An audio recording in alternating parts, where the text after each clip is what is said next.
Welcome to our channel. ఈ మధ్య కాలంలో చాలా మంది అండి చిన్న పెద్ద తేడా లేకుండా ప్రతి ఒక్కరు బాధపడుతున్న సమస్య కాన్స్టిపేషన్ ప్రాబ్లం, మలబద్ధక సమస్య. దాంతోపాటు గ్యాస్ట్రిక్ ప్రాబ్లం కూడా ఫేస్ చేస్తూ ఉంటారు. సో వీటన్నిటికి మూల కారణం మన గట్ హెల్త్ని మనం కాపాడుకోకపోవడమే. సో మన గట్ని మనం కాపాడుకుంటే మనకి ఈ ప్రాబ్లం నుంచి బయటపడతామని చెప్పేసి అంటున్నారు BHMS homeo physician doctor Chetan Raju garu. So sir ద్వారానే ఈ విషయాలను తెలుసుకుందాం. నమస్తే సార్. నమస్తే అండి.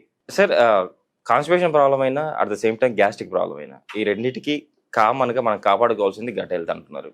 సో అసలు గట్ హెల్త్ అంటే ఏంటి, మన గట్ని ఎందుకు కాపాడుకోవాలి ఈ ప్రాబ్లం వస్తుంది? గట్ అంటే ఏంటంటే మన గ్యాస్ట్రో ఇంటెస్టైనల్ ట్రాక్ట్ ని గట్ అంటారు. ఇప్పుడు గ్యాస్ట్రో ఇంటెస్టైనల్ ట్రాక్ట్ అంటే ఏంది? మనకి ఇక్కడ నుంచి అని అనుకుంటాం, కానీ మౌత్ నుంచే, మౌత్ టు యానస్ అనేది gastro intestinal tract. Okay sir. ఇప్పుడు మన దగ్గర మలబద్ధకం ఉండేవాళ్ళు, పైల్స్ ఉండేవాళ్ళు, ఫిషర్స్ ఉండేవాళ్ళు. మలబద్ధకం ఉంటే వాళ్లకు లేటర్ స్టేజెస్లో పైల్స్ కానీ ఫిషర్స్ కానీ స్టార్ట్ అవుతుంది. వీళ్ళు వస్తారు కదా, వీళ్ళలో మనం డీటెయిల్గా కేస్ టేకింగ్ తీసుకుంటాం. హోమియోపతి డాక్టర్స్ మీరు చూడండి, గమనించండి.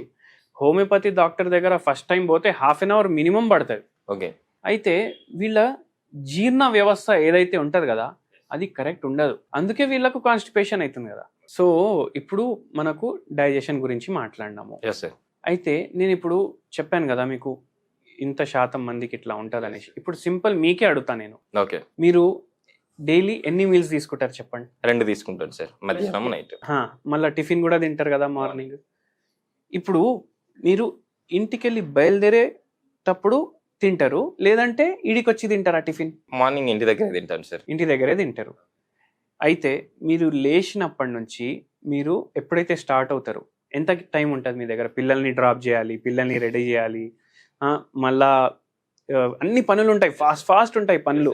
నేను టిఫిన్ మార్నింగ్ 9 లోపల తీసుకుంటాను సార్. ఎందుకంటే పిల్లలను డ్రాప్ చేయాలంటే ఫాస్ట్ గా తినేస్తాను, పిల్లలను దింపేస్తాను, ఆఫీస్కి వచ్చేస్తాను సార్.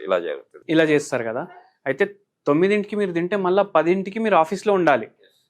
40 మినిట్స్ మినిమం పడుతుంది మీకు. సో మీరు ఎంతసేపట్లో తింటారు టిఫిన్?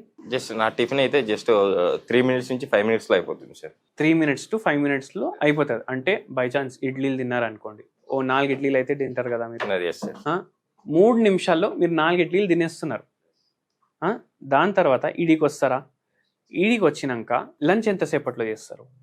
అంటే నెక్స్ట్ వెంటనే షూట్లు ఉంటాయి కాబట్టి యాజ్ పాసిబుల్ ఒక 10 మినిట్స్ అంతే సార్. 10 మినిట్స్లో చేసేస్తారు. ఇంటికి పోయినాక డిన్నర్ చేస్తారు కదా, డిన్నర్ ఎంత సేపట్లో? కొంచెం టైం తీసుకుంటాం సార్. నైట్ టైం ఉంటది కాబట్టి ఒక ½ అన్ అవర్ మిక్స్ అందరితో మాట్లాడుకుంటూ తింటాం కాబట్టి ఒక ½ అన్ అవర్ పడుతుంది సార్. నైట్ ½ అన్ అవర్ పడుతుంది. అయితే మనం ఇక్కడ ఏం అబ్జర్వ్ చేస్తున్నాం అంటే, మన ఫాస్ట్ పేస్డ్ లైఫ్లో మనకు తినడానికి కూడా ప్రశాంతి లేదు మన మైండ్కి. అండ్ మనం ఫాస్ట్గా తినేస్తాం. ఫాస్ట్గా తిన్నప్పుడు మన జీర్ణం కరెక్ట్ ఉంటుందా మీరు చెప్పండి? అది మనకు తెలియదు కదా సార్. మన టెస్ట్ అంటే మనకు ప్రాబ్లం వచ్చినప్పుడే మనకు తెలుస్తుంది. ప్రాబ్లం వచ్చినప్పుడు మనకు తెలుస్తుంది.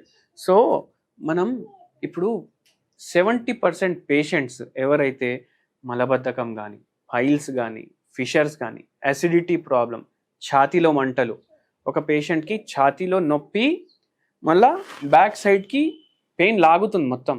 ఆ పేషెంట్ అయితే 2 సార్లు నాకేమైనా హార్ట్ ప్రాబ్లం వచ్చిందా అని అనుకున్నాడు. పోతే లేదు, గ్యాస్ట్రిక్ ప్రాబ్లం అని చెప్పిండ్రు. అట్లనే అల్సర్స్ ఉన్నాయనేసి తెలిసింది, పెప్టిక్ అల్సర్స్. సో ఏం చేస్తామంటే మనం ఇట్లా ఫాస్ట్గా తింటాం, చేయం. ఎప్పుడైతే మన డైజెషన్, అందరు ఏమనుకుంటారు, మన స్టమక్లో అవుతుంది డైజెషన్ అనుకుంటారు. కానీ మన డైజెషన్ మన నోట్లోనే స్టార్ట్ అవుతుంది. మనం సరిగా చేయకపోతే మనకు జీర్ణం సరిగా ఉండదు. ఇంకోటి మన లాలాజల గ్రంథుల్లోంచి కొన్ని ఎంజైమ్స్ కూడా రిలీజ్ అవుతాయి. ఆ ఎంజైమ్సే డైజెషన్ నోట్లో స్టార్ట్ చేస్తాయి అన్నమాట. సో దాని తర్వాత ఫుడ్ స్టమక్లో పోతుంది. కానీ మనం ఇంత ఫాస్ట్గా తింటాం, ఫాస్ట్గా తినేసి వాటర్ ఎక్కువ తీసుకుంటాం తిన్న తర్వాత. స్టమక్లో 3 గంటలు ఉండాలి ఫుడ్, 2 గంటలు 3 గంటలు ఉండాలి. మన స్టమక్ ఎక్కడ ఉంటుంది? మన స్టమక్ అందరు ఇది స్టమక్ అనుకుంటారు ఇప్పుడు, కానీ ఇది స్టమక్ కాదు, ఇది మన అబ్డామెన్. ఇక్కడ మొత్తం ఇంటెస్టైన్లు ఉంటాయి. ఏదైతే మనం తిన్న తర్వాత ఏదైతే ఉంటుందో అది కిందికి పాస్ చేసేవి పోతాయి. ఇక్కడ ఉంటాయి ఎక్కువసేపు, ఆల్మోస్ట్ 5-6 గంటలు ఉంటుంది ఇంటెస్టైన్స్ లో. స్టమక్ ఏమో ఇక్కడ ఉంటుంది, అండ్ స్టమక్ ఇంతే ఉంటుంది. ఓకే సార్, ఇంతే ఉంటుంది స్టమక్. ఈ స్టమక్ లో 3 గంటలు ఉండాలి ఫుడ్. కానీ మనం తిన్న తర్వాత ఇక్కడ ఉంటుంది. ఇప్పుడు ఫుడ్ తినేసిండ్రు మీరు, అప్పుడే మీరు ఫుల్ నీళ్ళు తీసుకుంటారు. ఏమవుతుంది? ఇది మొత్తం ఇంటెస్టైన్ లో వెళ్ళిపోతుంది. స్టమక్లో ఎట్లయితే జీర్ణం అవ్వాలి అది ఇంకా కొద్దిగా బ్రేక్ డౌన్ అవ్వాలి కదా, ఎస్ అట్లా అవ్వకుండా డైరెక్ట్ ఇంటెస్టైన్స్లో పోతుంది. ఇంటెస్టైన్స్లో అబ్జార్ప్షన్ అవుతుంది. అయితే మనం ఫాస్ట్ తింటున్నాం, తిన్న తర్వాత ఎక్కువ నీళ్ళు తీసుకుంటున్నాం, దానివల్ల ఇంటెస్టైన్స్లో వెళ్ళిపోతుంది ఫుడ్ మొత్తం, ఇంకా జీర్ణం సరిగా అవ్వదు. దానివల్ల కాన్స్టిపేషన్, ఫిషర్స్, పైల్స్ ఇవన్నీ కూడా వచ్చేస్తాయి. గ్యాస్ట్రిక్ కూడా అక్కడనే. ఎందుకంటే ఇప్పుడు కడుపులో ఉండాలి 3 hours, కానీ మనం వాటర్ ఎక్కువ తీసుకోవడం వల్ల అది కిందికి వెళ్ళిపోతుంది. దానివల్ల ఏదైతే యాసిడ్ రిలీజ్ అవ్వాలి అదైతే రిలీజ్ అవుతుంది కదా. అంటే సార్ మనం తిన్న తర్వాత వాటర్ తాగకూడదు అంటారా? ఎక్కువ నీళ్లు తీసుకోవద్దు, ఎందుకంటే మన స్టమక్లో కూడా కొద్దిసేపు ఉండాలి ఫుడ్. ఎక్కువ నీళ్లు తీసుకోవద్దు. ఎక్కువ నీళ్ళు తీసుకుంటే కూడా జీర్ణం సరిగా అవ్వదు. కొద్దిసేపు ఆగండి, ఆగిన తర్వాత కొద్దిగా స్టమక్ ఖాళీ అవుతుంది అప్పుడు వరకు. దాని తర్వాత మీరు నీళ్లు తీసుకోండి.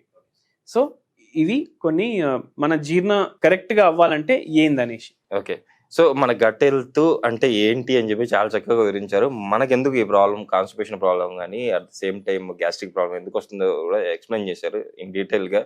దీంతో సార్ ఇప్పుడు ప్రాబ్లం వచ్చేసింది సార్, అవన్నీ మనం పాటించలేదు, మనకు ప్రాబ్లం వచ్చేసింది, ఎలాంటి రెమెడీ పాటించాలి, అట్ ద సేమ్ టైం ఎలాంటి హోమియోపతి మెడిసిన్ అయితే మీరు సజెస్ట్ చేస్తారు? ఎలాంటి రెమెడీ పాటించాలంటే ఇంతకుముందు మనం different type of teas discuss చేసినాం. Yes sir. ఇవాళ అట్లనే ఒక టీ గురించి డిస్కస్ చేద్దాము. అండ్ ఇప్పుడు మనం కాన్స్టిపేషన్ గురించి అయితే మాట్లాడినాం. ఒక పేషెంట్ మన దగ్గర ఎట్లొచ్చిండే అంటే ఐబిఎస్ ప్రాబ్లమ్ తోటి వచ్చిండ్రు.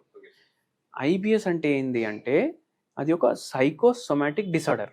అంటే మైండ్లో ఏమైనా ప్రాబ్లం ఉండి అది బాడీ మీద ఎఫెక్ట్ చూపిస్తుంది. ఎట్లా అంటే ఒక రైల్వే ఎంప్లాయీ ఉండే, ఫుల్ పని ఉంటుండే, ఇప్పుడు తొందరగా తినేసి ఆఫీస్కి వెళ్ళి మళ్ళీ ఇంటికి తినేసి మళ్ళీ రేపటి కోసం ప్లాన్ చేయడం అట్లా అయిపోతుండే. ఫుల్ హెక్టిక్ లైఫ్ ఉండే. అందరు ఏమనుకుంటారు, గవర్నమెంట్ జాబ్స్లో పని ఉండదు అనుకుంటారు, కానీ ఫుల్ హెక్టిక్ ఉండే ఆయన లైఫ్. అయితే ఆయన ఫాస్ట్గా తినేసి నీళ్ళు తాగేసి ఇట్లా చేస్తుంది. Over a period of time stress అవుతుంది కదా బాడీ మీద, ఐబిఎస్ ప్రాబ్లం వచ్చింది. ఇప్పుడు ఆ పేషెంట్కి ఎట్లుండే అంటే డైలీ మోషన్స్ 4 సార్లు పోతుండే. ఇప్పుడు జీర్ణం కరెక్ట్ అయితే ఒక్కసారన్నా పోతాం, 2 సార్లన్నా పోతాం, 4 సార్లు మినిమం పోతుండే. అంటే మోషన్ వచ్చినట్టే కదా సార్ అది? అట్లనే ఉంది ఎప్పటి నుంచి 7-8 ఏళ్ళు అయిపోయింది.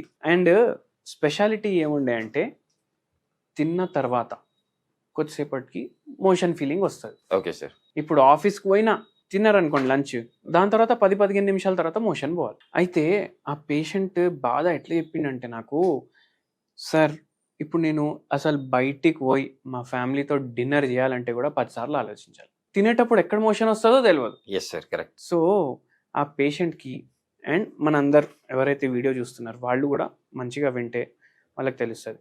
సొంపు ఉంటుంది కదా, మనం హోమియోపతి మెడిసిన్ అయితే ఇచ్చినాము, సొంపుతోటి మనం టీ చేసుకోవచ్చు. Okay, super sir. Boiling water ఉంటుంది కదా, దాంట్లో ఒక 2 స్పూన్లు సొంపు యాడ్ చేయండి, అది కూల్ డౌన్ అవ్వనివ్వండి.